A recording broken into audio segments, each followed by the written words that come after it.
So in this video, we're going to go ahead and download and install Git for Windows. So the first thing to do is to go to the website git-scm.com.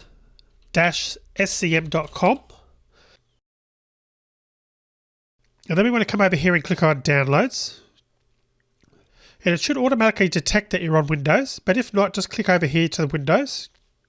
And you've got an option here to choose either the 32-bit or the 64-bit version. And you can see in my case, the computer has automatically started downloading the 64-bit version. But if you're not actually sure whether you're running a 32 or a 64-bit version of Windows, here's how to find out. You're going to right-click your startup icon and click on Control Panel. And if that doesn't work on your version of Windows, just actually load up and go into Control Panel. Then you want to find where it says System. In my case, it's here. So find System on your version of Windows and click on System again. And that'll actually tell you whether you're running a 32 or 64-bit version of Windows. Now, the bit we actually want is the 64-bit operating system here, because you may still have a 64-bit processor, but you may be running a 32-bit version of the operating system. So this is the important bit here, what version of the operating system. In my case, I'm running a 64-bit version, so the download in the bottom left-hand corner is correct. But if for some reason you're running a 32-bit version of Windows, you would actually download and install this 32-bit edition instead of the 64-bit edition. So now that we've done that, I'm going to start this, in my case, by just clicking on the downloaded file. So you may need to navigate to the folder where it was downloaded if you can't click it in the browser like I can. Click on Yes. And I'm going to go ahead and actually click on Next. Now it's giving us the folder where Git's going to be installed. So I'm just going to leave it on the default folder. Click on Next. We've got all these other options about creating icons and so on and so forth. We're just going to leave everything on the default options and click on Next. And in terms of the name for the program shortcut, I'm also going to click on, or leave the default there as well. Now when we get to this option, there's actually three choices here. Now I recommend the first option, which isn't the default, but it is the safest route, and by doing this we can actually avoid changing anything on the path. So I'm going to actually come up here and click on Use Git from Git Bash only.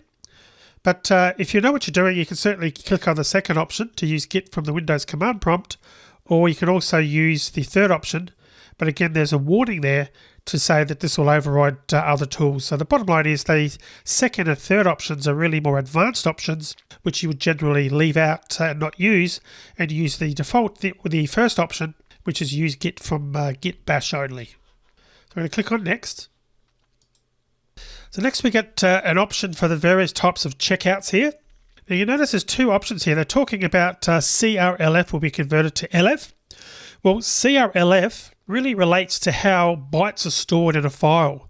So CR is a byte code for carriage return, and really sort of harkens back, or goes back to the days of typewriters, and LF is for line feed.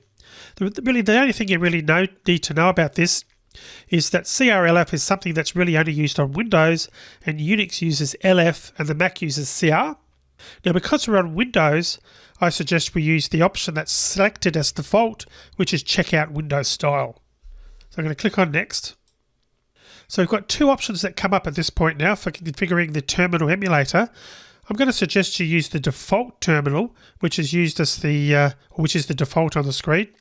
Noting that the other option is to use Windows default console window, but there's some good reasons to use this min-tty, which is the default terminal that it comes with Bash, because it gives us some more advanced options to use if we decide to go along. We basically get a better way to access Git from the command line. So for that reason, I'm going to suggest we use min-tty. Click on Next. And this option here, Enable File System Caching and Enable Git Credential Manager, I'm going to leave those both as the defaults, and we can talk about those as required later on in the course. Once I've done that, I'm going to click on Install. You can see it's now finished the installation, so I'm going to click on Launch Git Bash, and I'm going to just check the button to not view the release notes. Click on Finish. And you can see that we've got our prompt now, and we can actually just do a test here and type Git space version just to confirm that we've actually got it working, and you can see that it's come up and said Git version 2.10.1.windows.1. Bearing in mind you may well get a different version when you download it because it's updated on a regular basis. Alright, so I'm going to finish the video here now. We've actually successfully installed Git on Windows, so you can skip the next 2 videos because they relate to installing Git on a Mac, and then the video after that is for installing Git on a Linux platform. So if you've got no need to install it for those platforms, skip the next 2 videos and I'll see you in the video following that one.